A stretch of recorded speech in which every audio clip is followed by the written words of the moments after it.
এই দুনিয়া বাড়াবো, দুনিয়া বাড়াবো, দুনিয়া নিয়ে কারাকারি প্রতিযোগিতা আমাদেরকে ডুবাইয়া ফেলছে, আখিরাত ভুলায়। আল্লাহকুমুত তাকাসুর, আল্লাহ তাআলা বলে, বান্দা দুনিয়া বাড়ানোর নেশা তোমাদেরকে আখিরাত ভুলায় দিল। এরই মধ্যে একদিন হাত্তা যুরতুমুল মাকাবির, একদিন তোমরা কবরস্থানেই পৌঁছে গেল। এই দেখতে দেখতে এরই মধ্যে একদিন কবরস্থানে পৌঁছে যাবা। কাল্লা সাউফা তা'লামুন, আর তখন নিশ্চিত বান্দা আমি আল্লাহ তোমাকে বুঝাবো আমার প্রতিটা নাফরমানির শাস্তি, আমার অবাধ্যতার শাস্তি কি, প্রতি ওয়াক্ত নামাজ ছেড়ে দেওয়ার পরিণতি কি ছিল আমি দেখাবো। প্রতিটা মিথ্যা, চুরি, ডাকাতি, সুদ, ঘুষ, হারাম রোজগার, বাটপারি, সিটারি, অবৈধ উপার্জন, লুণ্ঠন, ছিনতাই, দুর্নীতি, হারাম রোজগার, এই নাচ গান, এই অসভ্যতা, অশ্লীলতা, বেহায়াপনা, সবকিছুর পরিণতি আমি আল্লাহ তোমারে বুঝাই।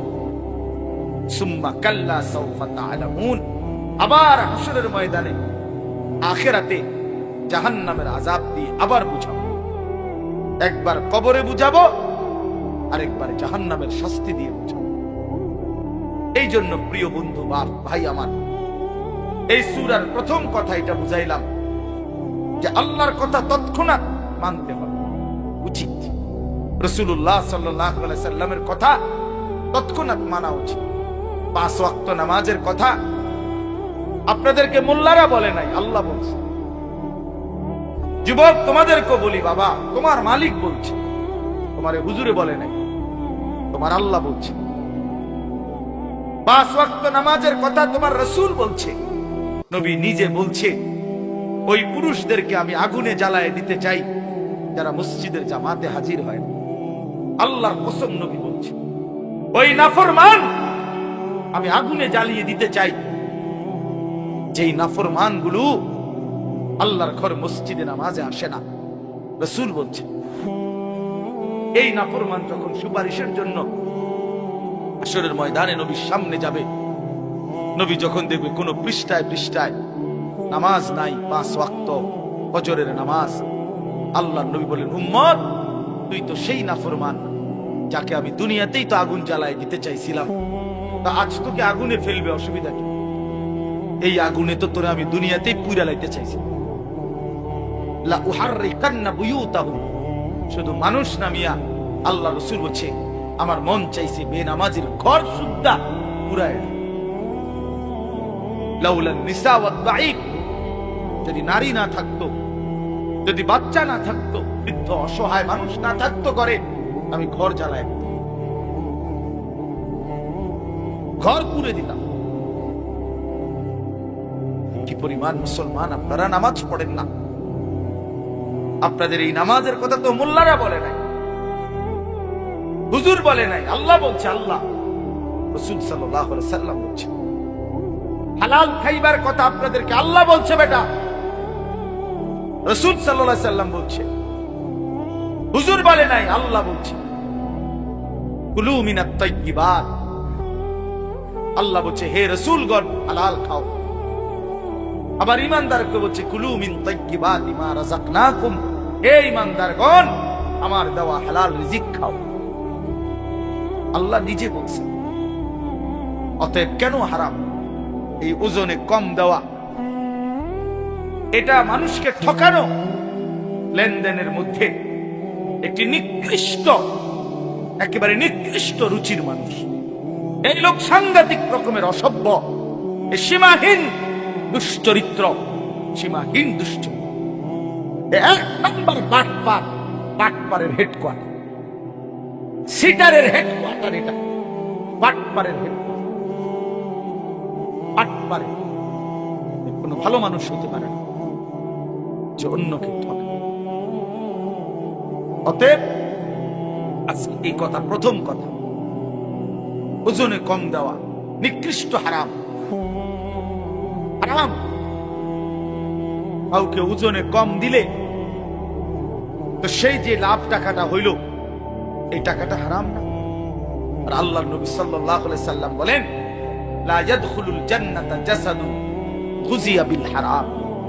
নবী সাল্লাল্লাহু আলাইহি সাল্লাম বলেন, ওই দেহ জান্নাতে যাবে না যে দেহের গোশত মাংস রক্ত হারাম দ্বারা বড় হয়েছে, হারাম দ্বারা বৃদ্ধি পাইছে। ওই দেহ জান্নাতে যাবে না। লা ইয়াদখুলুল জান্নাহ, জান্নাতে প্রবেশ করবেন। আমি নিজে এই হাদিসের ব্যাখ্যায় পড়ছি। এই বাপ সবাই শুনেন, যারা তাদের ফ্যামিলিকে, স্ত্রী সন্তানকে হারাম টাকা, হারাম রোজগার, সুদের টাকা, ঘুষের টাকা, কিস্তির টাকা, লোনের টাকা, হারাম টাকা ওজনে কম দিয়া ঠগাইয়া বাটপারি সিটারি করে 2 নম্বরই 6 নম্বরই 9 নম্বরই করে টাকা কামাই করে যারা বউ বাচ্চাকে খাওয়ায়, তো এই বউ বাচ্চা এগুলোর শরীর গোশত মাংস রক্ত তো ওই হারাম দ্বারা হইছে। তো এই পুরা ফ্যামিলির জাহান্নাম এই নাফরমান ঠিক করে দিছে। এই অভিভাবক নামের দুশ্মনে, এই দুশ্মন পুরা ফ্যামিলিটাকে জাহান্নামে। হাদিসের মধ্যে আছে, আল্লাহর নবী সাল্লাল্লাহু আলাইহি সাল্লাম, তিরমিজির হাদিস, কাবা ঘর, আল্লাহর ঘর কাবা, কাবা ঘরের গিলাফ ধরে এক লোক নবীজির জামানায় দূর থেকে সফর করে আইসা পাগলের মতো 2 হাত তুইলা ইয়া রব ইয়া রব আল্লাহর কাছে দোয়া করতেছে আর কি কি চাইতেছে। নবীজি তখন সাহাবীদেরকে দেখাইয়া বলছে, দেখো এর দিকে তাকাও, মাতআমুহু হারাম, মাশরাবুহু হারাম, গুযিয়া বিল হারাম। এই নাফরমান যা খাইছে হারাম খাইছে, যা পান করছে হারাম, তার শরীরের গোশত মাংস রক্ত যা হয়েছে হারাম দ্বারা। ফাআন্না ইউস্তাজাবু লাহু, কিভাবে তার দোয়া কবুল? যেন কোন হারামখোরের দোয়া কবুল হয় না, কোন সুদখোরের দোয়া কবুল হয় না, কোন ঘুষখোরের দোয়া কবুল হয় না, কোন কিস্তিখোরের দোয়া কবুল হয় না, কোন অবৈধ উপার্জনকারীর দোয়া কবুল হয় না। যদি বলেন কবুল হয়, কিটা কবুল হয়েছে? বাপ, বিল্ডিং, ছাদ, এটি তো আল্লাহ তাআলা বেটা দোয়া কবুল করার লাগে না। এটি তো এমনি আল্লাহ নাফরমান রোদে। বিল্ডিং এর ছাদের লেগে হুজুর দিয়া দোয়া করার লাগেনি। কাফের বেঈমান ছাদ দেয় কেমনে? তাহলে কথা বলেন না কেন? হে তারা কোন মূল হিসাব দিয়ে দোয়া করে? এগো বিল্ডিং কি ভেঙে পড়ে গেছে সব? তাহলে দুনিয়া অর্জন হওয়া এটা তো দোয়া কবুলের কিছু নাই। দুনিয়াতে এমনি মালিক দেয়। কথা বুঝেন নাই আমার? দুনিয়া না, মূল বিষয় তো আখিরাত, মূল বিষয় তো আখিরাত। এজন্য দেখবেন আল্লাহ রাসূল সাল্লাল্লাহু আলাইহি ওয়াসাল্লাম স্পষ্ট বলছেন, ফাআন্না ইউস্তাজাবু লাহু, নাফরমান হারামখোর তার দোয়া কিভাবে কবুল হবে? রাসূলুল্লাহ সাল্লাল্লাহু আলাইহি ওয়াসাল্লাম বলেন, মান ইশতারা শাইআন বিআশারাতি দারাহিম, 10টি টাকা দিয়ে, 10টি দিরহাম দিয়ে কেউ যদি একটি জিনিস কিনছে, এই কাগজটা কিনলাম আমি 10 টাকা দিয়ে, আল্লাহর নবী সাল্লাল্লাহু আলাইহি সাল্লাম বলেন, ওয়াফিহি দিরহামুম মিন হারাম, এর মধ্যে 1টি টাকা হারাম, 9 টাকা হালাল। খোদার কসম নবী বলছে, ওই জিনিসটি যতদিন তার কাছে থাকবে ততদিন এই নাফরমানের ফরজ কিংবা নফল কোন বন্দিগি আল্লাহ কবুল করবে না। খামখেয়ালি কথা না, খামখেয়ালি কথা। কাল মিডা মিডা ওয়াজ শুনলে হইতো না, কেবল মিডা মিডা ওয়াজ শুনলে হইতো না। হাদিস রাসূলুল্লাহ সাল্লাল্লাহু আলাইহি সাল্লাম বলছেন, আপনি ফেলে দিবেন কিভাবে? ইসলাম, নামাজ ঠিকমতো পড়া এটা যেমন ইসলাম, উপার্জন ঠিকমতো করা এটাও কি ইসলাম, এটাও ইসলাম। মসজিদ, এখানে ইবাদত যেমন ইসলাম, বাজারে হালাল রোজগার করা এটাও ইসলাম, এটাও দ্বীন, এটাও দ্বীন। এই জন্য বাপ, হালাল উপার্জন সাংঘাতিক গুরুত্বপূর্ণ।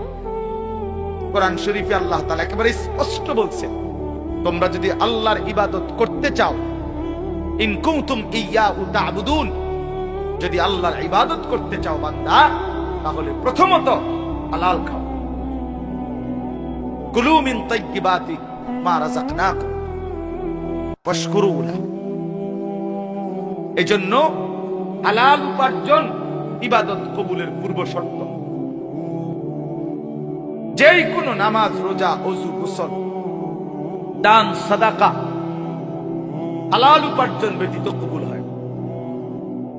তিরমিজি শরীফ একটা হাদিসের কিতাব, 6টি বিশুদ্ধ হাদিসের কিতাবের একটি। এই তিরমিজি শরীফের প্রথম হাদিস, একেবারে 1 নাম্বার হাদিস, লা তুকবালু সালাতুন বিগাইরি তুহুরিন ওয়ালা সাদাকাতুন মিন গুলুলিন। পবিত্রতা ব্যতীত কোনো নামাজ কবুল হয় না, নবীজি বলছেন। হালাল ব্যতীত কোনো দান, সাদাকা কবুল হয়, কবুল হয়। রাসূলুল্লাহ সাল্লাল্লাহু আলাইহি সাল্লাম বলেছেন কবুল হয় না। আপনি যদি বলেন তাহলে আর দিতাম না, দিয়েন না, আপনার মতো বেডইত না দিলে ইসলাম কাজ দিত না। আপনি দিয়েন না, বহুত জনে দেয় না, এই কারণে ইসলাম আটকায়া যায় না। কারো একক কোন ব্যক্তির কাছে ইসলাম ঠেকা না, ঠেকা কথা বলেন না। 1450 বছর পর্যন্ত ইসলাম এই পর্যন্ত পৌঁছেছে কোন একক ব্যক্তির মাধ্যমে, তাইলে এই জন্য হালাল জরুরি বিষয়। বাবা, ইসলামের গুরুত্বপূর্ণ বিষয় মুআমালাত, লেনদেন, লেনদেন অত্যন্ত গুরুত্বপূর্ণ বিষয়। আল্লাহ তাআলা গুরুত্ব দিয়েছেন, নবী সাল্লাল্লাহু আলাইহি ওয়াসাল্লাম গুরুত্ব দিয়েছেন। কোরআন শরীফের আয়াত সূরা আর রহমানের মধ্যে আছে, শুরুতেই ওয়া আকিমুল ওয়াজনা বিল কিসত ওয়া লা তুখসিরুল মিজান। আল্লাহ তাআলা বলেন, সততার সাথে, ইনসাফের সাথে ওজন পূর্ণ করো। ওয়া লা তুখসিরুল মিজান, কোনোভাবেই ওজন কমাইও না, ওজন কমাই। কোরআন শরীফে আল্লাহ বলছে, ওয়া আউফুল কাইলা, তোমরা কাইল, ওজন পূর্ণ করো। ওয়া নাদাউ মাওয়াজিনাল কিসত লিয়াউমিল কিয়ামah। আল্লাহ বলেন, ইনসাফের পাল্লা আমি হাসরের ময়দানে স্থাপন করব, এক বিন্দু জুলুম হবে না। হিসাব করে, মাইপা, ওজন করে তোমারে জান্নাত বা জাহান্নামে পাঠাবো। এই যেটারে আমরা মিজানের পাল্লা বলি না, ফামান সাকুলাত মাওয়াজিনুহু, ওজন হবে। হাসরের ময়দানও ওজনের পাল্লা স্থাপন হবে। এই জন্য আপনাদের কাছে যদি এটা কষ্ট লাগে, হালাল রোজগার গুরুত্বপূর্ণ। সুদের টাকা দিয়ে ছেলেটারে কোন বিবেকে বিদেশ পাঠাইলেন? কেন নিজের আখিরাত বরবাদ করে দিলেন? কেন বরবাদ করে দিলেন? কিস্তির টাকা দিয়ে ঘরের ফার্নিচার কেন কিনলেন? যতদিন পর্যন্ত এই কিস্তির টাকার ফার্নিচার ঘরে থাকবে, একটা ইবাদত তো কবুল হবে না। আপনি আখিরাতে গেলে না, দেখবেন জিরো, জিরো। কেন হারাম রোজগার করবেন? কেন কাস্টমারকে ঠকাবেন? কেন মানুষকে প্রতারিত করবেন? এক মুসলমান প্রতারিত করতে পারে না। হাদিসের মধ্যে আছে, এবার শুনেন। রাসূলুল্লাহ সাল্লাল্লাহু আলাইহি সাল্লাম স্পষ্ট, নবীজি সাল্লাল্লাহু আলাইহি সাল্লাম মদিনার বাজারে গেছেন। নবী শুধু মসজিদে বসে থাকেন নাই, একেবারে স্পষ্ট আছে হাদিসে, আল্লাহর নবী সাল্লাল্লাহু আলাইহি সাল্লাম মদিনার বাজারে গেছেন, গিয়া গমের দোকানদার গম বেচে, গম স্তূপ দিয়ে রাখছে, শুকনা গম। আল্লাহর নবী ভিতরে হাত ঢুকাই দিলেন, কসম আল্লাহ, নবীজি নিজে ভিতর থেকে গম যখন টান দিয়া বের করছেন, দেখেন যে ভিতরের গমগুলো ভিজা সব, অথচ উপরের গুলো কি? তার মানে উপরের এই শুকনা গম দেখাইয়া ভিজা ডিও শুকনার দামে বেচে নেন। আল্লাহর কসম, নবী সাল্লাল্লাহু আলাইহি সাল্লাম তৎক্ষণাৎ বলছেন, মান গাশশানা ফালাইসা মিন্না, যে ধোঁকা দেয় সে আমি রাসূলের উম্মত নয়, সে আমাদের কেউ নয়, আমি তারে চিনি না। তো নবী যখন বলে আমার কেউ নয়, এই প্রতারক, এই বাটপার, তাহলে সুপারিশ তোমার আব্বানি করবে। হাউজে কাউসারের পানি আপনার কোন বাপে দিবে তখন? কে দিবে বলেন? ছেলেরা, বাপ আল্লাহর দোহাই কথা বলো না। এই ছেলেরা, কথা বলো না, এমনে দাঁড়াও, এমনে বসো তোমরা।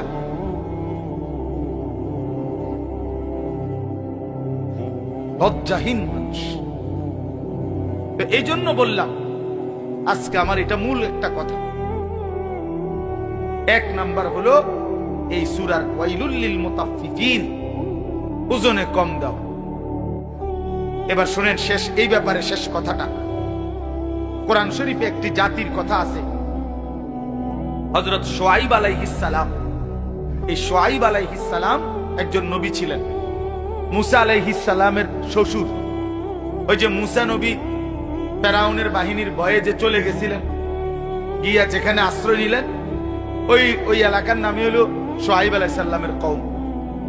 এই শুআয়ব আলাইহিস সালামের জাতি, আল্লাহ তাআলা ওই নবীর কওমকে, আল্লাহ তাআলা পুরা জাতিকে আল্লাহর নাফরমানির কারণে আযাব দিয়ে একদিন রাত্রি গভীরে একজন ফেরেশতা আইসা বিকট জোরে একটা চিৎকার মারছে। একটি চিৎকারে পুরা জাতি উপর হইয়া পইরা, কোলের বাচ্চা, দুধের বাচ্চা, পেটের বাচ্চা, জওয়ান, বুড়া, নারী, পুরুষ সব মরে গেছে, সব। ফাসবাহু ফি দারিহিম জাসিমিন, কোরআন শরীফে আছে। এই জাতি আল্লাহ তাআলা কেন ধ্বংস করছেন?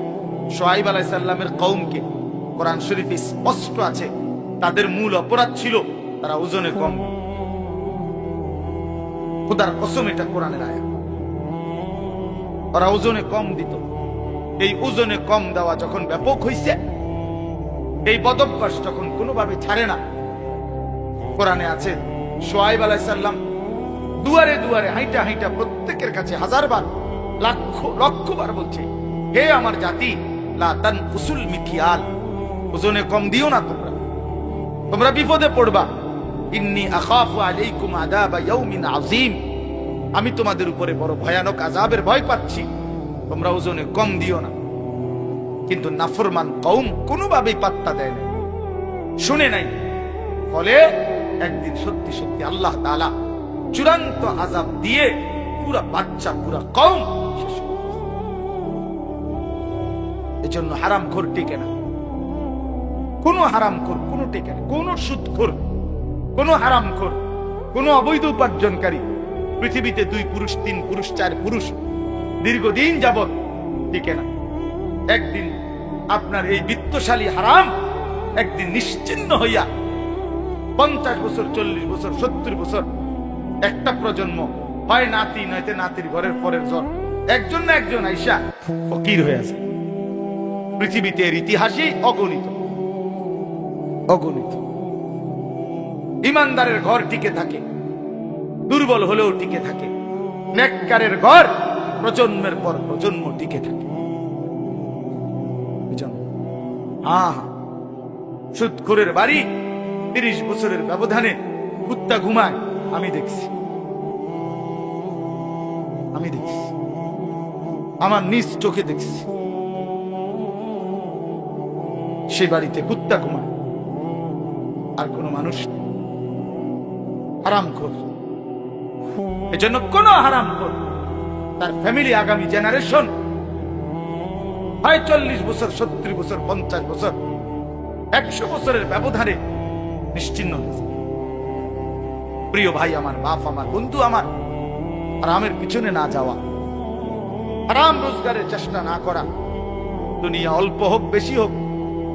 একটা গুরুত্বপূর্ণ কথা হইল, দুনিয়া যদি সর্বোচ্চ কামরা কামড়ি করে তাইরা কেউ যদি জিতেও যায়, সর্বোচ্চ কষ্ট কইরাও, জায়েজ না জায়েজ, হালাল হারাম, বৈধ অবৈধ, ন্যায় অন্যায় সব মিলাইয়া কেউ যদি দুনিয়া জিতেও যায়, 7 মহাদেশের বাদশাহ হয়, আল্লাহর কসম সেও মরে যাবে। দুনিয়া জিতলেও মরে যাবে, হারলেও মরে যাবে। প্রিয় বন্ধু, এটাই সত্য। জিতলেও মরে যাবে, হারলেও মরে যাবে। তো লাভ হইল কি? এত কষ্ট করে জিতলাম, মরে তো গেলাম। 60 বছরে কষ্ট করতে করতে করতে করতে বেচারা 3টা ফুট বিদেশ পাঠাইছে, মাইয়াগুলো বিয়া দিছে, বাড়ি বিল্ডিং দালান কইরা সব গুছাইয়া মাত্র কদ্দুর বইছে। এইবার কয়টা বছর নিরিবিলি খাইবে, ডাক্তারে কয় ডায়াবেটিস, 2টা রুটি আর ভেজিটেবল। তো লাভ হইল কি?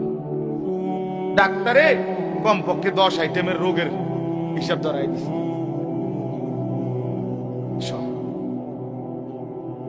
তাহলে লাভ হলো কি ভাই? তো জিতটা লাভ হইল কি? এই মাথার ঘাম পায়ে ফেলে এত মিথ্যা, এত চুরি, এত বাটপারি, এত 2 নম্বরই, এত ধান্দাবাজি করে যা করলাম তা তো দুনিয়ায় আমারে ভোগ করতে দিল না, তা আখেরাতে কি দিবে? কবরে কি দিবে? হারামের কোনো বিনিময় কবরে মিলবে?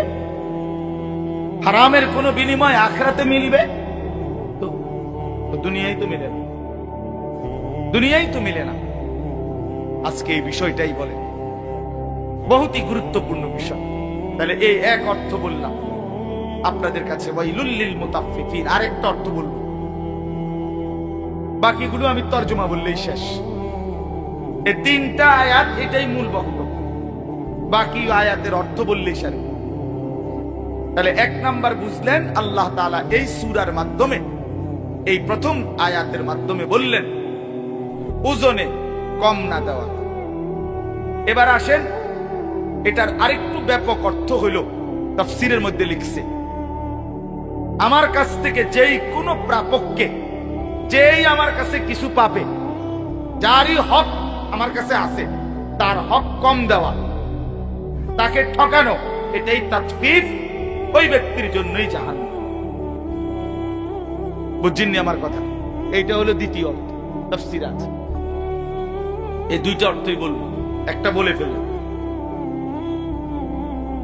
কোন ব্যক্তি তার প্রাপককে তার প্রাপ্য কম দেওয়া, ঠকানো, এটাই তাতফীফ, ওই ব্যক্তি মুতাফফিফ, তার জন্য জাহান্নাম। এখন আমাদের কাছে হক 2টা, 1 আল্লাহর হক, 2 বান্দার হক। ঠিক কিনা? ওই বাবা কথা বলুন, লাস্টে ওটা কথা বলস কেন? ফালতু কথা। আমাদের কাছে হক কয়টা বাবা? 2টা, আল্লাহর হক, বান্দার। আল্লাহর হক যতগুলো আমার কাছে, তার মধ্যে ঘাটতি করা, কমতি করা, এটাও তাতফীফ, তার জন্য জাহান্নাম। বান্দার হক আমার কাছে যা, তার মধ্যে ঘাটতি করা, কম দেওয়া, ঠকায় দেওয়া, না দেওয়া, এটা তাতফীফ, এর জন্য জাহান্নাম। তাহলে এবার ভাগ করেন। 1 নাম্বার আল্লাহর হক, আল্লাহর হকে কমতি করা, এটা তাতফীফ। তাহলে আল্লাহর হক অনেক, নামাজ, রোজা, হজ, যাকাত, জিকির, তেলাওয়াত। তো আমি শুধু একটা বলি, যেহেতু এক মাহফিলে সব বলতে হবে, এটা কোনো জরুরি না। এক ওয়াজে 1 ঘন্টায় পুরা 23 বছরের ইসলাম পুরাটা বুঝাইয়া দেওয়া দায়িত্ব। তাইলে একটা বলি, আল্লাহর হক নামাজ। এই নামাজ যারা পড়েন তাদের সাথে বলতেছি আগে, যারা নিয়মিত বা যারা মনে করে নামাজি মানুষ, আপনাদেরকে আগে বলতেছি। বেনামাজির কথা একটু পরে, আগে নামাজিরা শুনেন। এই নামাজ যারা পড়েন নিয়মিত, আপনাদের জন্য কথা হলো, আল্লাহ এখানে বলছে এই আল্লাহর হক, এই নামাজের মধ্যে যারা আদায়ের মধ্যে ত্রুটি করে যে কোনো রকমের, তারা তাতফীফ, তাদের জন্য জাহান্নাম।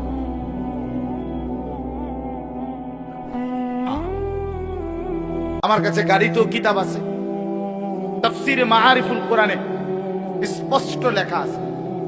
আমাদের কামরুলের রোমেও এই তাফসীর আছে। ওই যে আমার ছাত্র যে মাওলানা, আপনাদের ইমাম, ওখানে লেখা আছে স্পষ্ট। হযরত উমর রাদিয়াল্লাহু তাআলা আনহু চিনেন তো? তিনি একদিন দেখলেন মসজিদে নববীতে এক ব্যক্তি নামাজ পড়তেছে। তো দেখলেন ওই লোক দুইটা কাজ করছে। এক, রুকু সেজদা ঠিক মতো দেয় না। দুই, পুরাটা নামাজ তাড়াহুড়া করে আদায় করছে। আল্লাহর কসম, উমর রাদিয়াল্লাহু তাআলা আনহু তাকে ডাক দিয়ে বললেন, লাকাদ বাফফাফতা, তুমি তোমার নামাজে তাতফিফ করেছ, অতএব তোমার জন্য যাও। ওই যে তাতফিফ, রুকু সেজদা ঠিক মতো দেয় না। অসংখ্য মানুষ আছে আপনার এভাবে রুকু দিয়ে মাথাটা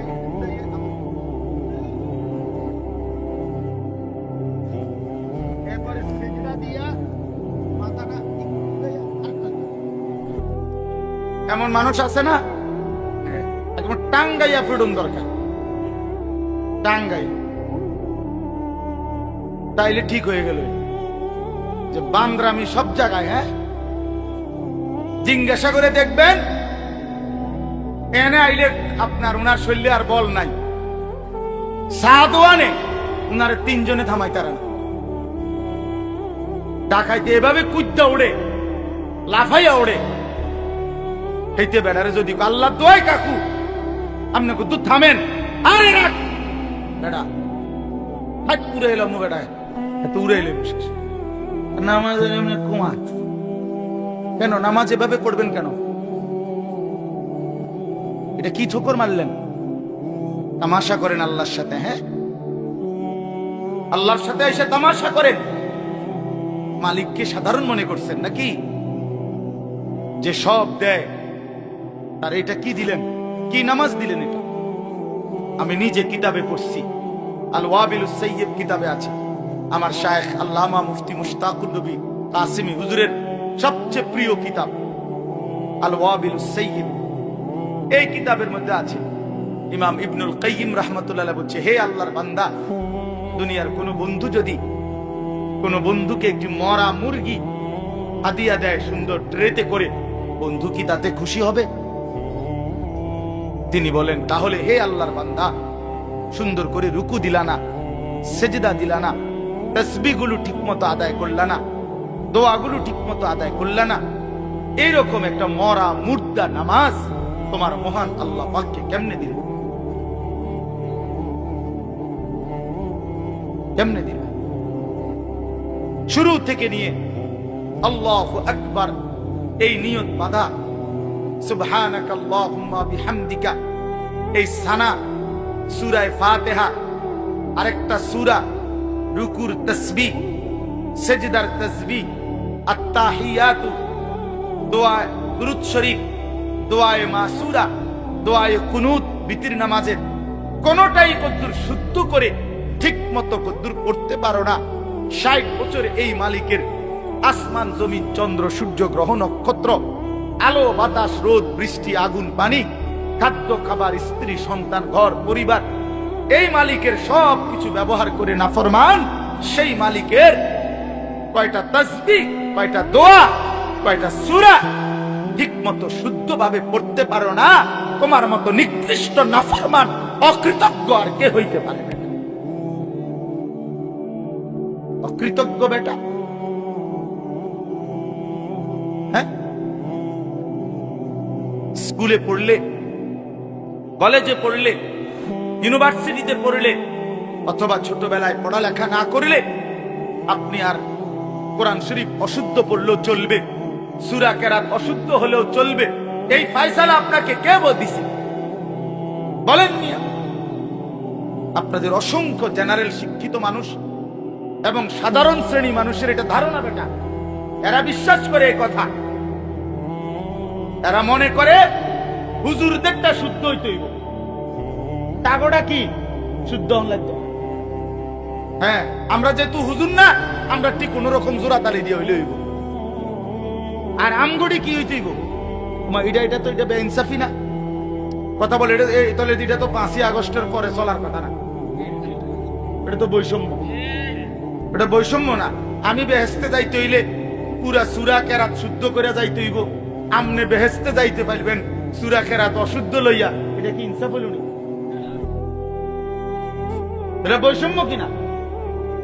তো বৈষম্য যদি বাংলাদেশে না চলে তো জান্নাতে কেমনে চলবে? এটা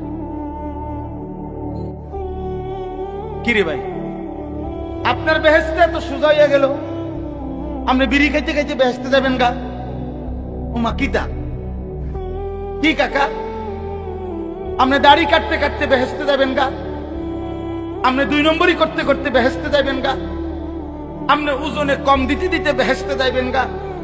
আপনার ঘরে টেলিভিশন চলতে চলতে আপনি বেহেশতে চলে যাবেন? আপনার বেড়ি বেপর্দা হইতে হইও আপনি বেহেশতে যাবেন গা? আর আমার বেলায় সব 100 বুঝাই দিতে হবে। ঘটনা কি? ইসলামে এই 2 রকম সিদ্ধান্ত কে দিল? কোরআন শরীফ যদি শুদ্ধ করতে হয় তো ইমানদার মাত্র প্রত্যেককেই শুদ্ধ করতে হবে। আপনি কই পড়ছিলেন আমার দেখার বিষয়। সাবধান মুসলমান, বছরের পর বছর আমি কমপক্ষে আপনাদেরকে বলে গেছি, আমি আল্লাহরে বলবো, 1 দিন 2 দিন না, এই হায়াতের 21 বছর আপনাদের কাছে বলছি। আজকে একদিনও আজ না, আপনাদের কাছে কমপক্ষে 21 বছর আসছি। আমি মালিকের কাছে বলবো, মালিক আমি এই মানুষগুলোর কাছে 21 বছর বলছি, আপনাদের দুয়ারে দুয়ারে বলছি। এখন না আমি কম আসি, কুলাইতে পারি না মাহফিল, বয়সের কারণে সময়ের কারণে হয়তো একটু বাহিরে বেশি যাইতে হয়। আমি কি এই মহল্লা ঘুরে ঘুরে যাই নাই? প্রত্যেক ঘরে বাড়িতে বাড়িতে পাড়ায় পাড়ায় এই চিল্লাই এত আজীবন বলে গেলাম, কেন পাত্তা দেন না? একজন আলেমের সাথে সম্পর্ক করতে পারলেন না? একজন ইমাম আছে, আপনার মাদ্রাসা আছে, হুজুর আছে, নুরানির শিখ উস্তাদ আছে, এতটা মাসুম বাচ্চা যদি আল্লাহর কোরআন কলিজা ছেড়া কণ্ঠে বাচ্চা ছেলেটা আল্লাহর কোরআন পড়ছে, হায় বদনসিব তোমরা যারা আল্লাহর কোরআন পড়তে পারো না, তোমাদের তো লজ্জা হওয়া উচিত। চোখের সামনে এক মাসুম বাচ্চা, এক অসহায় সন্তান, সে যদি আল্লাহর কোরআনের হাফেজ হইতে পারে, আপনি দুর্ভাগা আল্লাহর কোরআনের 10টা সূরাও শুদ্ধ করতে পারেন না, কিত্তেন বাদ খান মিয়া, শরম লাগে না মিয়া? লজ্জা থাকা উচিত মিয়া, লজ্জা থাকা উচিত। 10টা সূরা ঠিক করতে পারলেন না, জিন্দেগি বাদ কতটি খাইলেন, ঘুম যাইলেন? বলেন কয়দিন চেষ্টা করছেন? একজন বলেন না হুজুর আমি 6 মাস চেষ্টা করছি, আমি পারি না। 1 বছর চেষ্টা করছি, আমি পারি না। বলেন বলেন তো, আপনি তো চেষ্টাই করেন, আমি এটার কিছু মনেই করে না, এটারে কোনো বিষয়ই মনে করেন। দাদা কইছে বানতাম দান, বানতে আসি ও দাদা, এটা আমাদের দেশে কয়। দাদা বলছে ওই ঢেকির মধ্যে ধান বান্নাইতে, এই তো ও দাদান ঢেকির মধ্যে ইয়া করতে আছে। ও দাদান মানে ভিজা দান, শুকাইছে না। এখন যতই ডারে কি করে ঢেকির মধ্যে ইয়া করেন, মাগার সাইল তো বাইর হয়, সাইল বাইর হয় না, এটা সেফট হয়ে যায়। ভালো কথা, সাইল বাইর হয় না কা, কারণ ধান যে কি ভিজা, ভিজা ধানের চাউল আলাদা হয় না, শুকাইতে হয়, শুকাইতে হয়। আহা মুসলমান, আফসোসের বিষয়, লজ্জা পাইয়েন, এগিয়ে আসেন। সরম করে বা 900 করে পাশ কাটলে হয় না, পাশ কাটলে হবে না। বুঝছি না, খেয়াল করছি না, কইছে তো বালাই, বলে তো আমরা লাগিয়াই। বুঝি রে বুঝি, কয় তো ঠিকই কয়, পারি না। বাট ফার কথা কান, বিড়ি খাইতে পারে? হ্যাঁ, বিড়ি খাবার বেলায় তো মাশাআল্লাহ এক্সপার্ট, গপ মারনের বেলায় আছেন, চা দোয়ানের আড্ডা দেওয়ার সময় আছেন, 14 গোষ্ঠীর বদনাম করবার বেলায় আছেন। কথা নাই, হাওলাত লয় মানুষের। ওই যে কালকে কিটা জানি তুমি একটা কথা কইতে লাগছিলা, কালকে কথাটা শেষ করতে পারছো না, দেও না এটা উড়াইয়া, বুঝেন না? এই দিলওয়ারি হাওলাত লইছে কথা, কালকার কথা, গত সোমবারের কথা। কিটা জানি তুমি একটা কথা উড়াইছিলা, কথাটা তো কি করছো না, শেষ করতে পারছো না। আজ যে হুজুর উড়াও, আজ এ দিলওয়ারি উড়াইয়া এই শুরু হইলো ব্যান ব্যান ব্যান ব্যান ব্যান। মাসি এত ব্যান ব্যান করে না, ফালতু কথা এই পরিমাণ হয়। আফসোস মিয়া, সুস বাবা, আমি আমার জাতিকে বললাম, ছেলেরা বাপ তোমাদেরকে রাত গভীরে বললাম, যে জীবন সেজদা নাই, যে জীবনে আল্লাহর কোরআন নাই বন্ধু, এটা কোনো জিন্দেগি না। প্রিয় ভাই, ভাতের থালার নাম জীবন না, এক প্লেট খিচুড়ির নাম জীবন না বন্ধু। কিছু খাওয়া আর একটু ঘুম আর একটু পেশাব পায়খানা আর একটু যৌন চাহিদা পূরণ, এটা জানোয়ারের জীবন। এতটুকু প্রয়োজন জানোয়ারেরও পূরণ, কুকুর বিড়ালেরও পূরণ। আমরা মানুষ, আমরা ইনসান, আমাদের আল্লাহ আছে, আমাদের আকল পূর্ণ আকল। আমরা ছাগলের আকল না, আমরা মানুষের আকল। শুধু দুনিয়া ভোগ করার নাম জীবন। এই জন্য দয়া করে এই আয়াতের আলোকে বললাম, তাতফিফ, আল্লাহর ইবাদতের মধ্যে ঘাটতি করলে তাতফিফ, ঘাটতি করা যাবে না। নামাজ ঠিক করেন, 10টা সূরা ঠিক করেন, আর 10টাও লাগবে না, আমি 5টা সূরা ঠিক করেন। 4 রাকাতের বেশি কোনো নামাজ নাই, আসেনি? মানে একসাথে 4 রাকাতের বেশি নামাজ আসেনি, তো 4 রাকাতের সূরা দরকার 4টা, আর আলহামদুলিল্লাহ সূরাটা খালাস, 5টা সূরা। সুবহানাকাল্লাহুম্মা বিহামদিকা, সুবহানা রাব্বিয়াল আযীম, রব্বানা লাকাল হামদ, সুবহানা রাব্বিয়াল আ'লা, আত-তাহিয়াতু লিল্লাহ, আল্লাহুম্মা সাল্লি আলা মুহাম্মদ, আল্লাহুম্মা ইন্নী যালামতু নাফসি যুলমান কাসীরা, আল্লাহুম্মা ইন্না নাস্তাঈনুকা ওয়া নাস্তাগফিরুকা ওয়া নু'মিনু বিক। এই দোয়ায় কুনুত আর শুদ্ধ করে আল্লাহু আকবার, সামি আল্লাহু লিমান হামিদা, রব্বানা লাকাল হামদ। খালাস, জান্নাত, জান্নাতের বুঝ হয়ে গেছে। এদ্দুর করে এবারে এদ্দুর শিখত রাজি না, এমন শক্ত ডাকায় পাথর ভাঙে যাবে মাথা, এবার কলজা লড়ে না। বাপরে বাপ, পাষাণ ওই মানুষগুলো। এত হাজার বার, এত লক্ষ বার বলার পরেও যারা এই কদ্দুর সূরা কেরা ঠিক করে নাই, এদের কলজা পাথরের কলজা। তারা বুঝছে এটাই জিন্দেগি, মানে বহন বিড়ি। 60 বছর বয়সেও মাগান বিড়ির অভ্যাস চায়। লজ্জা থাকা উচিত। কোরআন শরীফে স্পষ্ট আছে, এখানে ওলামায়ে কেরাম আছে, আপনি জিগান মিয়া। জাহান্নামীদের খাবার আল্লাহ নিজে কোরআনে বলছে, জাহান্নামীদের যে খাবার, এটার বৈশিষ্ট্য লা ইউসমিনু ওয়া লা ইউগনি মিন জু', এটা পুষ্টি হবে না, এটা দ্বারা ক্ষুধা নিবারণ হবে না। এই 2টা আইটেম জাহান্নামীদেরকে যা দেওয়া হবে খাইতে, ওইটার দ্বারা তাদের কোনো পুষ্টি হবে না, তাদের ক্ষুধাও নিবারণ হবে না। ঠিক বিড়ি সিগারেট, এটা এমন একটি জিনিস যার দ্বারা কোনো পুষ্টিও হয় না, ক্ষুধাও নিবারণ হয় না। অতএব এটা শুধুই কেবল হতে পারে জাহান্নামীদের খাবার।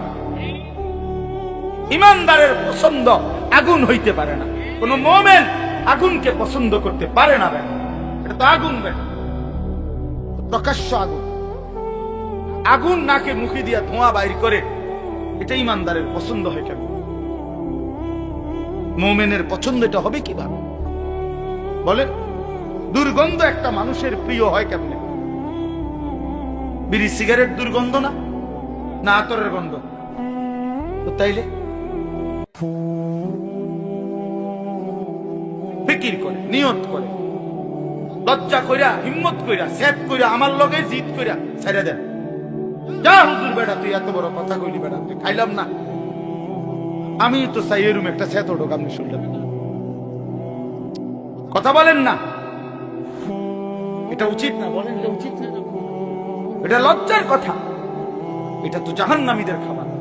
আগুন কোন মুমিনের প্রিয় হইতে পারে না, দুর্গন্ধ কোন মুসলমানের পছন্দ হইতে পারে না। রাসূলুল্লাহ সাল্লাল্লাহু আলাইহি সাল্লামের দুনিয়ায় সবচেয়ে প্রিয় ছিল 1 নম্বরে আতর, সুগন্ধি। নবীজি নিজে বলছেন, নবীজি পেঁয়াজের গন্ধ, রসুনের গন্ধ, খামের গন্ধ সহ্য করতেন না। নবীজি যে রাস্তা দিয়ে হাঁটতেন, পুরা রাস্তা মেশক আম্বরের ঘ্রাণ। নবী সাল্লাল্লাহু আলাইহি সাল্লামের ঘাম মুবারক থেকে মেশকের ঘ্রাণ বের হতো। সেই নবীর সামনে এই দুর্গন্ধওয়ালা বিড়ি সিগারেটওয়ালা মুখ নিয়ে কেমনে দাঁড়াইবে? দিলে দিলে নিয়ত করেন, দিলে দিলে, আমার হাত তোলার দরকার নেই, আপনার দিলে আপনি বোঝাপড়া করেন। এই দুর্গন্ধ নিয়ে জীবন কাটাইয়েন না বাবা। এটা ঘৃণিত জীবন, পছন্দনীয় না। কোন মহিলারও কষ্ট হয়, যার স্বামী বিড়ি সিগারেটে আক্রান্ত, বিড়ি সিগারেট খায়, ওই স্ত্রী কষ্ট পায়। আপন সঙ্গিনীকে কষ্ট দেওয়াও এটা জুলুম। এটা কিতাবে আছে, আমরা নিজে পড়ছি। রাসূলুল্লাহ সাল্লাল্লাহু আলাইহি সাল্লামের সুন্নাতের মধ্যে এটাও আছে। স্বামী স্ত্রী, আপনার এই ক্ষেত্রে স্বামী খেয়াল রাখা স্ত্রীকে যেন কষ্ট না দিই, স্ত্রী খেয়াল রাখা স্বামীকে যেন কষ্ট না দিই। আল্লাহ আমাদেরকে বুঝ দান করে, আল্লাহ আমাদেরকে বুঝ দান করে আমার বাপ। তাহলে আল্লাহর হকের মধ্যে আজকে আমি শক্ত বললাম, আল্লাহর হক ঘাটতি করবেন। ওযু, নামাজ, সূরা, কেরাত, দোয়া, কালাম কষ্ট করে হলেও শিখবেন তো ইনশাআল্লাহ। আল্লাহ তৌফিক দান করে। সর্বশেষ কথা হলো, বান্দার হক আরেকটা আছে। বান্দার হকে ঘাটতি করা। আপন বোনের সম্পদ আছে অনেকের কাছে, আছে না? আপনি এই সম্পদ কেন দিচ্ছেন না? দিচ্ছেন না কেন? এই হারাম কেন খাচ্ছেন? আপন ফুফুর সম্পদ, আপন ভাইয়ের সম্পদ, আপন ভাতিজার সম্পদ, আপন আত্মীয় স্বজনের সম্পদ কেন দিচ্ছেন? এটা আপনার কাছে বান্দার হক না? কথা বলেন না কেন? এটা দিবেন না কেন? আপন স্ত্রীর মোহরের টাকা কেন দিচ্ছেন না? লজ্জা করে না? শরম নাই বেটা? দুনিয়ার কোন পাওনাদাররে এতদিন আটকায় রাখতে পারবেন? আপন স্ত্রীর মোহরের টাকা দেবেন না কেন? কান্দে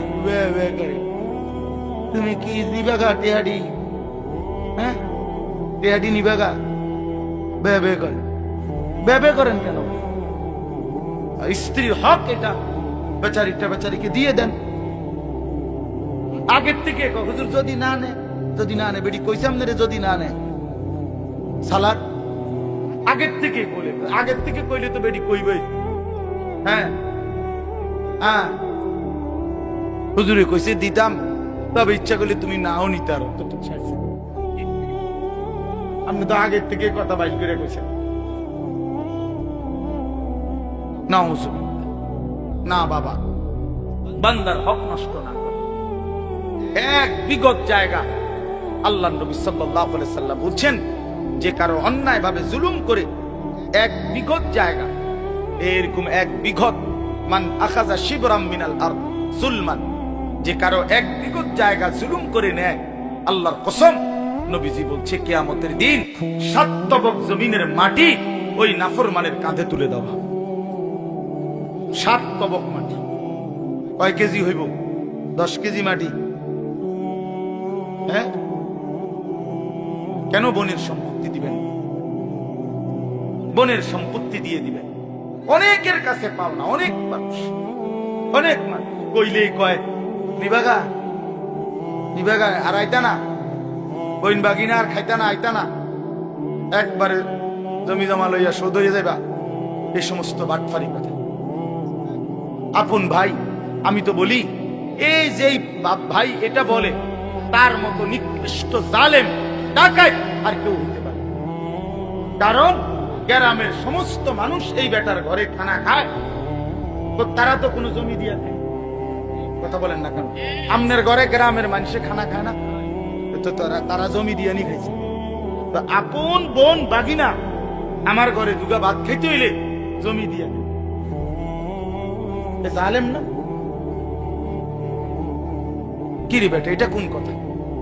এই জন্য দয়া করে বোনের সম্পত্তি দিয়ে দেন। পৈতৃক ভিটা যেটা, মনে রাখবেন আমি বললাম, এই যে বাপ দাদার যে ভিটা, এটার মধ্যে বোনের সম্পদ আছে। এটা ভুল কথা যে ভিটার মধ্যে, পৈতৃক ভিটা যেখানে বসত ভিটা, এখানে বোনের সম্পত্তি নাই, এটা মিথ্যা কথা। 100% মিথ্যা কথা।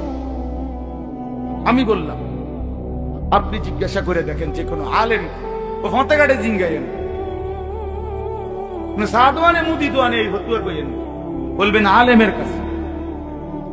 কথা বোঝেন নাই? কথা আলেমে দ্বীনেরকে জিজ্ঞাসা করেন। আমি আমার বাবার বসত ভিটা যেটা আমাদের, যেটাতে আমরা থাকতাম, এই ভিটার হিসাব টাকা মূল্য দাম একবারে আল্লাহর কসম গুই না আপন 3 বোনরে বুঝাই দিছি। আমার বোন আসমান থেকে পড়ছে যেদিন আমি কইছি বোনেরে যে বাড়ির যে আমগো ভিটাটা এটার টাকা নিবেন, বইনে কমা ভাই তুই কি তারে কইছিস? এই কথা তো আমরা জীবনে শুনছি না, আমাকে আজকে শুনি আপনি নিতেই বই টাকা নেন, আমি ঝামেলাত নেই। এই জন্য বড় গলায় বলি, আমরা বিশ্বাস না হইলে আমার 2 বোন এখন আমার বাসাতে আছে, চলে তারা বেড়াইতে আসছে, দুজন বাচ্চা কাচ্চা নিয়ে সবাই পুরা সম্পত্তি দিয়ে দিতে হবে। কেন 2 শতক জমির লেগে 5 শতক জমির জন্য নিজের সন্তানদেরকে হারাম খাওয়াবেন কেন? কথাটা বোঝেন না? আল্লাহকে আপনারা আর দেয় নাই? এটুকুর জন্য কেন কষ্ট পাইবেন? নিজেও জাহান্নামী হলেন, সন্তানদেরকেও বরবাদ করে দিলেন কেন? কি ফায়দা? আল্লাহ আমাদেরকে বুঝ দান করেন। তাহলে আমার কথা আজকে একটু কঠিন হইল, মুআমালাতের কথা মানে লেনদেনের কথা, এটা আজকে বেশি বললাম। তাহলে আমরা কি বলছি? 1 নাম্বার কথা হলো কাউকে ওজনে প্রাপ্য কম না দাও। এটা এর পরিণতি কি? জাহান্নাম। বলেন না কি? 2 নাম্বার বলছি আল্লাহর হক যত কিছু তার মধ্যে ঘাটতি না করা, যেমন নামাজ, যেমন রোজা, যেমন হজ। হজ ফরজ, হজ করেন বললে হুজুর আর ছোট ফুলাগা কোন রকম আল্লাহ আল্লাহ করিয়া বিদেশ যাইলে তুই যদি আল্লাহ নে আলাপ করে, ছোট ফুলাগা বলে আল্লাহ আল্লাহ করিয়া বিদেশ গেছে, বিদেশ ছড়াইছে সুদে টিয়া লইয়া আল্লাহ আল্লাহ করে ছোট ফুটগা বিদেশ গেছে, আল্লাহ আল্লাহ করে নিয়ে গেছে না, সুদে টিয়া দিয়ে পড়াইছে। তো তাইলে আবার দিকন আল্লাহ আল্লাহ করে গেছে, হে আল্লাহ আল্লাহ করছে কই? এদিন নামাজই পড়ে না, নামাজই পড়ে না ছেলেটা। এই জন্য দয়া করে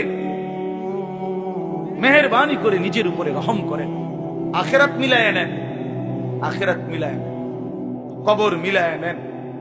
দুনিয়া আপনার যদি শেষ হয়ে যাইতো, ভূতেরও শেষ হয়ে যেত, তাহলে বাপ ফুতে বিল্লা দুনিয়া সাজাইতেন, কিন্তু আপনিও কবরে যাবেন, ভূতেও কবরে যাবে না বাপ? তো নিজেই বা কেন বরবাদ হলেন? ভূতেরই বা কেন বরবাদ করলেন? দুনিয়া ভূতেরও চলবে, আপনারও চলবে, সবাই চলবে। বাপ মরলে ভূত মরে না।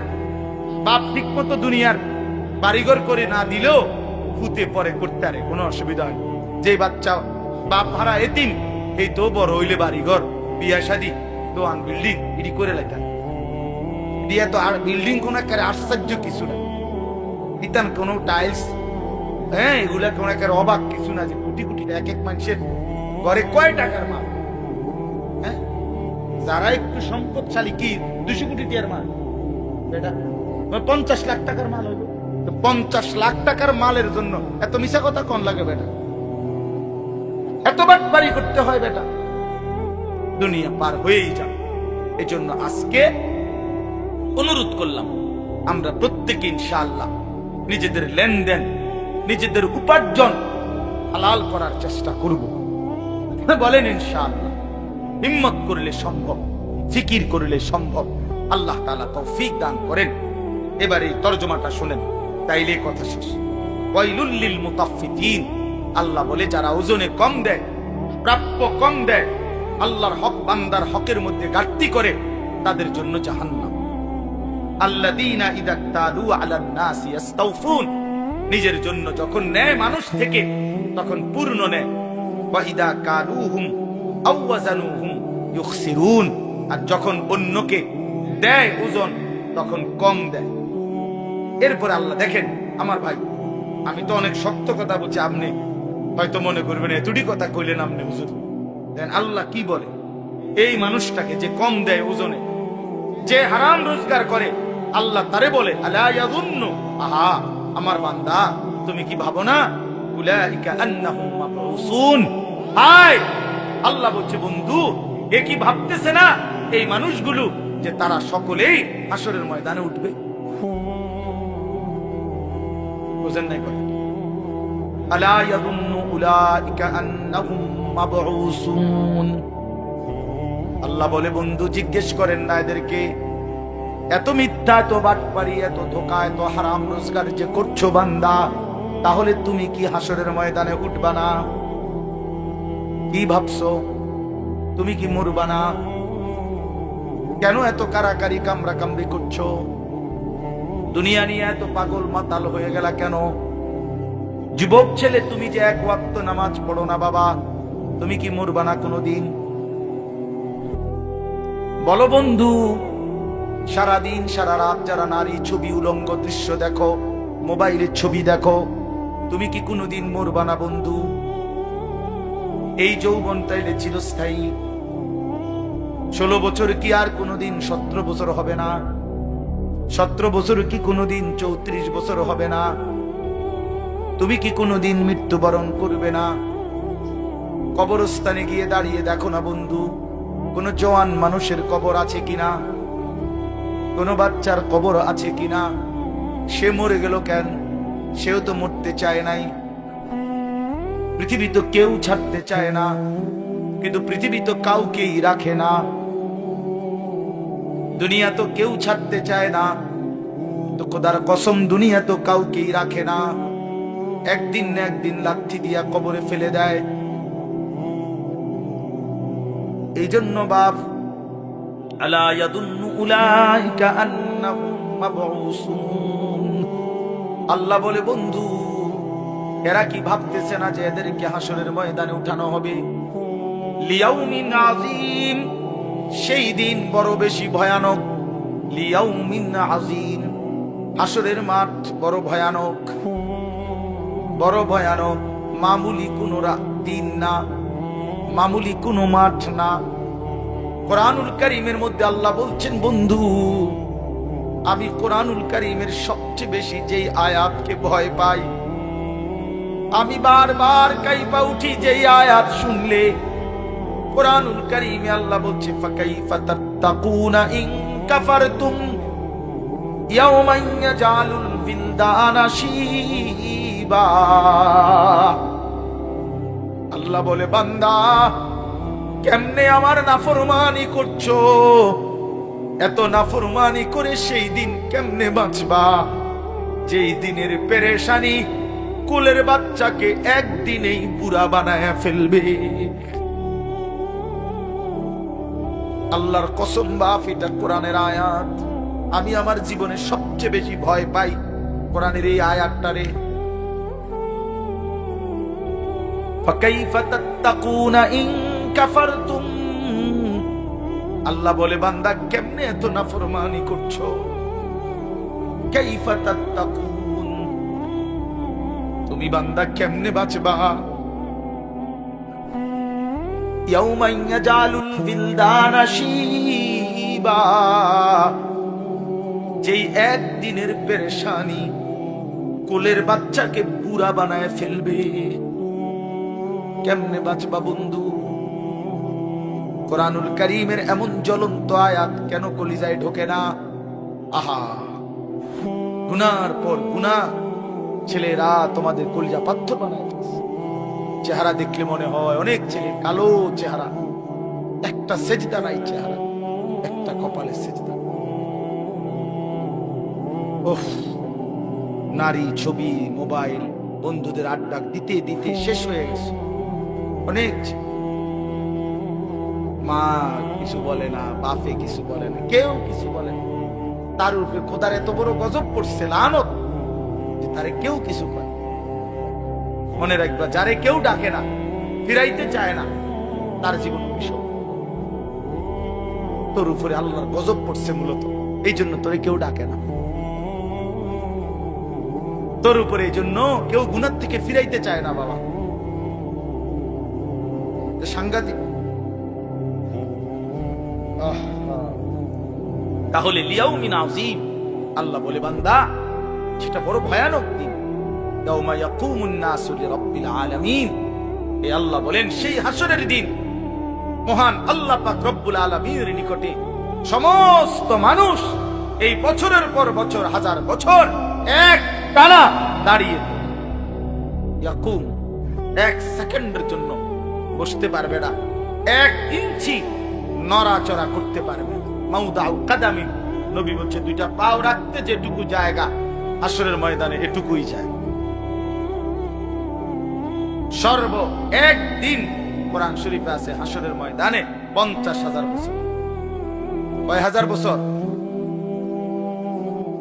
আল্লাহ আমাকেই বুঝদান করে। এরপর আল্লাহ বলেন কাল্লা ইন্না কিতাবাল ফুজ্জারি লাফি সিজ্জিন, সাবধান মনে রেখো তোমরা যারা নাফরমান, তোমাদের সমস্ত নাফরমানির আমলনামা সিজ্জিন নামক আমি আল্লাহর একটি নির্ধারিত জায়গা আছে, সেখানেই সংরক্ষিত থাকবে, একটা সুতা হারাবে না। ওমা আদরাকা মা সিজ্জিন, আল্লাহ বলে নবী সিজ্জিন কি জানেন? কিতাবুম মারকুম, লিখিত একটি কিতাব, আমলনামা, যেখানে নাফরমানদের যাবতীয় তথ্য এবং রূহ সংরক্ষিত থাকবে। নাফরমানদের পাপীদের রূহও থাকবে সেখানে, নাফরমানদের যাবতীয় পুরা জিন্দেগীর নাফরমানির তথ্য ফাইল সেটাও থাকবে। আল্লাহ বলেন এবার আবার বলেন এই শেষ কথা, ওয়াইলুন ইয়াউমাইদিল লিল মুকাদ্দিবিন, তোমরা যারা মিথ্যাবাদী নাফরমান পাপী, আবারও বলছি তোমাদের জন্য সেদিন জাহান্নাম। আল্লাযীনা ইউকাদ্দিবুনা বিয়াউমিদ্দিন, যারা আখিরাতের এই দিনকে অস্বীকার করতা, পাত্তা দিতা না, তোমাদের জন্য জাহান্নাম। ওমা ইউকাদ্দিবু বিহি ইল্লা কুল্লু মুতাদিন আতিম, আল্লাহ বলে এই দুনিয়ার সমস্ত সীমালঙ্ঘনকারী এবং পাপী এই আখিরাতকে অস্বীকার করে, অস্বীকার করে মূলত। ওমা ইউকাদ্দিবু, এই জন্য দেখবেন যার কলিজার মধ্যে দুনিয়ার লোভী নাফরমানি, তার কলিজায় আখিরাত নেই। মূলত কেন মিথ্যা বলে? সে আখিরাতকে কিছু মনে করে। কেন অন্যায় করে, কেন দুর্নীতি করে, কেন চুরি করে, কেন জিনা ব্যভিচার মদ জুয়া হারাম করে, আখিরাতকে কিছুই মনে করে। এজন্য আমার কথা শেষ, আমরা আপনাদেরকে আখিরাত মনে করাই, আমরা কোরআন মনে করাই, আমরা কবরের ফেরিওয়ালা, আমরা আখিরাতের ফেরিওয়ালা, আমরা পরকালের ফেরিওয়ালা। এই জন্য দিবানিশি ঘুরে ঘুরে আখিরাতের কথা মনে করাই।